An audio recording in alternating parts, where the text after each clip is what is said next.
We are back on Morning Line. Thanks for joining us. Our guest, Davidson County Sheriff Darren Hall. We're taking your phone calls if you want to jump in, 737-7587. He's a regular guest, so it's an open forum. If you have questions about things at the jail or law enforcement, jump in. And we'll go to Joe, our friend Joe. You know him, Darren. And Good morning, Joe. How are you?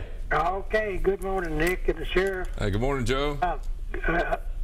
On the privatizing the schools and the prison systems, and I see two problems with that.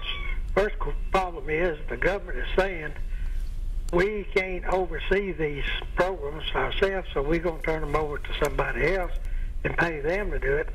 The only problem with if they can't oversee it, the government can't oversee it, then who's going to be watching the private companies to see what they're doing? But that being said, the biggest question I want to know, what's going on with the debacle at refurbishing the jail downtown? And that was a joke to begin with. They should have moved it. You know it, I know it. Most anybody with any common sense knows it. But what's the program going to be like on that? How long is it going to take? How much money is it going to take? And when is it going to take place? And the second thing is, moving the police department down on Jefferson Street, which would have been a good idea. And the people down there said, "Oh, we don't want it down here. We don't need any policemen down here. We've got too many down here now." Then all of a sudden, with all these shootings, they want extra protection for Jefferson Street. So how'd that turn out? And say hello to Dad for me. Joe, thank you, Joe. Joe is the most informed. He follows. He knows. He's a regular caller. You know that. Yes, and, but he's right up on. I mean, he's. A couple of issues. I want to mention something. I want to make sure. Joe said that if the government can't oversee it, he's right. Then how in the world could we privatize? I think the thing I didn't say a minute ago, I think is critical to privatization of anything, if you ever do it, is the government can't remove itself from the responsibility. I mean, what you're doing is you're contracting with someone. We have two full-time people. One's a medical expert and one's a corrections expert on the scene at the facility that is privatized here. That is, it's a 24-hour-a-day responsibility. Now that they're there, obviously during regular work hours, but they're on the scene. They have access to any file, any paperwork, any office, any meeting, anything that goes on. The inmates are there with them. They listen and talk to families. I mean, you can't remove yourself, but the contract monitoring of how that goes, if you try to just erase that, the government's going to find itself in a lot of trouble. We take that as a very aggressive position to make sure, and I think Joe's right. You can't just, I think he said that if the government can't oversee it, then how could private? My feeling is that the government is overseeing the contract. It's just telling you exactly how I want you to do it and making sure you do it. That's kind of the difference. But the other thing that, it's, I've said this several times, probably the most disappointing several months of my time, I've been in this for 5 years or so, has been the last 4, 5, 6 months around here. And it's really just because we put a lot of energy, a lot of effort into doing what I still believe was the right thing to do, and to move our facilities and get it centralized. Have you talked to the new mayor at all about this since she's taken office? I don't know what conversations you might have had to this point. Yeah, she says she's now, and just to kind of finish that part, just because it was voted down, obviously, but in the wee hours of the night, on that same night, they voted to spend $113 million in the CJC complex, which is a good thing. At least we have money to go forward. It's probably in the wrong location, but we believe and we need to move on. Yeah. The mayor has said publicly, I think, that she supports getting the priority of getting the jail issue resolved. As a candidate for mayor, she was against it moving to Harding, and that was defeated. So we're downtown. The good news is I think she supports moving forward with getting it accomplished down here. We hope, Joe's question, we hope in the next several months that a contract would be awarded to a contractor to come down, and there's just no real way to do anything but demo the building and build it back. You're not going to work around the problem. So it's not going to be floor by floor, just refurbish it. You really do think you're going to have to just demolish the building? Yeah, and here's the reason why. The experts have explained this to me. It's primarily the plumbing problem. You can't shut off the water and shut it back on and start and build work on a floor at a time. It is to a point where the plumbing will not handle that. The architecture of that building is so spectacular, and it's just beautiful to look at. You're just gonna. When was it built again? 82. 82. I mean, the boxy look and everything. It's just. Are you sure? Is it? You stick it out a little longer, that baby gets on the historical register. Certainly, some of the plumbing might qualify already.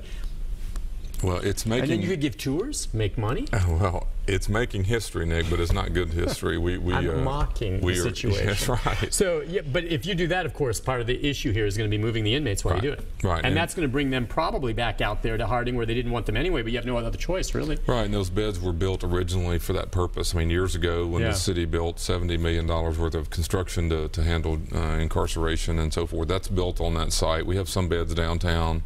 We're meeting with the Southeast Council members on a regular basis now to talk about it and make sure everybody's aware. But it's a temporary thing. You're going to redo the CJC. Joe's question was, how long would that take? Probably somewhere between 2.5 to 3 years to finish it.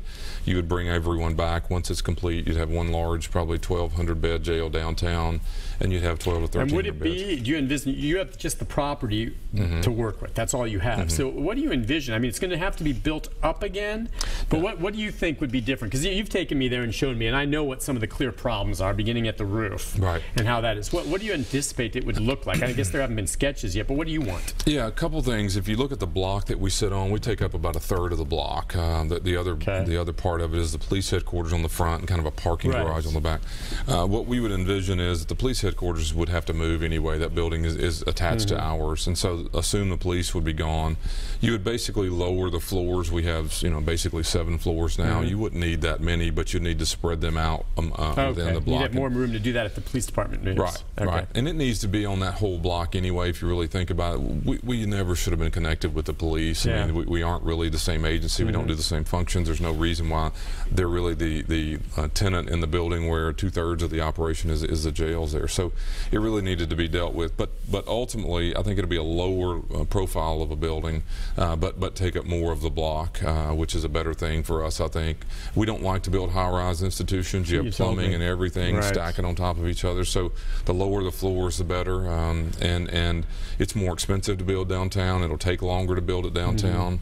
But in the end, we'll be next to the courthouse and some of the attorneys and so forth that were upset. Proximity. And obviously the Southeast people, were vocal. But it is what it is. That's what it's going to be. And to answer his question, that's the plan. Right. And you haven't gotten yet the contractors or the bids yet. I think by the first of the year we'll have that. Maybe we can update folks along the way as we go. As always, we expect these to be more expensive than what's predicted. Right. It is. There's just unexpected expenses come into play. It's hard to guess. But it's going to be more expensive doing it this way, isn't it? About 1/3 more cost to build it downtown compared to about $30 million more. Yeah, we should remind the lawmakers, or the council members, that didn't consider someplace else. That's why we're paying more. Let's go to Michelle. Hi, Michelle. Hi, Nick. How's family? Good. Thanks for asking. How are you? Doing just fine. This is for Sheriff Darren Hall. I got 2 questions. When you were talking about the mentally ill, I know it's they don't have treatment plans in place for them. Do they keep them segregated from the general population, and do they try to get them some treatment? Wow, it is almost entirely your whole population, isn't it? The exception of the rule is someone in there who doesn't have a mental illness or drug problem. Right. Yeah, if you put those 2 things together, there is no such thing. I don't believe there's a person in jail that doesn't have one. But Michelle's onto something that's really kind of becoming our focus. We've been working on this for several months. The bottom line is about 3 out of 10, 30% of the inmates who walk in today will be diagnosed mentally ill, and that's 3 out of 10. 3 out of 10 are diagnosed mentally ill, and the levels obviously vary some. But the truth of the matter is, how we deal with that population in a city like Nashville is the real question. I don't like the idea that a person is out here, they're off their medication, they're in the park, and they're doing something in the park. The public doesn't want them there. The police pull up on the scene. They may be, loitering or doing something they shouldn't be doing. And the police really, historically, have been portrayed as the person who makes the arrest of this poor mentally ill person, brings them to jail. Come to find out, what we have now figured out, that the #1 reason that a mentally ill person comes to our jail is because they violated probation. Well, if you think about what we're doing is, then you would ask yourself, well, why would anyone that's mentally ill be put on what is a traditional probation? You and I would hardly make probation. It's a pretty tough deal. It is. You have to report, and you have to pay checks and have drug tests, and you have all sorts of requirements. And so if you have a person who is struggling, they're not going to meet that criteria. They're never going to make it. Okay. Yeah. So we've looked into it, and this is pretty amazing. We have a mental health court in Nashville But if you look at how many people go through the mental health court, only 5% of the people who are mentally ill ever go to the mental health court. 95% of the mentally ill go to a regular courtroom and are treated with the probation department and are going through a system called probation, and we shouldn't be surprised that they're not making probation. So the police pull up on the scene at Centennial Park, they run Nick Barris's name. It's not what you're doing that gets you arrested, it's the fact that you violated your probation 6 months ago. Right. So they have to arrest you. There's a warrant, there's no option. They bring you back to the jail. Now you've violated probation, you're not eligible for other programs, you're lost in the system. And quite frankly, Michelle's question is, do we segregate you? Yes, we segregate you. We place you with other mentally ill people. We have a mental health staff and a team working with you, giving you pre-release plans and trying to work out. But to be honest with you, Nick, that's the wrong way to do it. It's a very expensive way to treat mental illness. And quite frankly, it's not the way society should be doing it. We deinstitutionalized the hospitals in the 60s and 70s, and eventually we were going to come up with a better way of doing it. Various things, including the Vietnam War, took the funding away. We really never have we've cut budgets every year across the country. But jails are the largest mental health hospitals in every city in the country. And so what we thought we were doing was deinstitutionalizing hospitals. We've now called them the jail, and so what you're doing as a taxpayer is you're paying me to supervise him as a security risk when it's really a social problem called mental illness. Let's deal with it as mental illness, take it out of the criminal justice system, and we'd all be better off. I couldn't agree with you more. On that note, we're going to take a break. When we come back, more of your phone calls. The number is 737-7587. Davidson County Sheriff Darren Hall, any questions, comments you have about the system and mental health as part of it, the jail, other things to talk about, the costs involved. We'll get back with more right after this. Stay with us.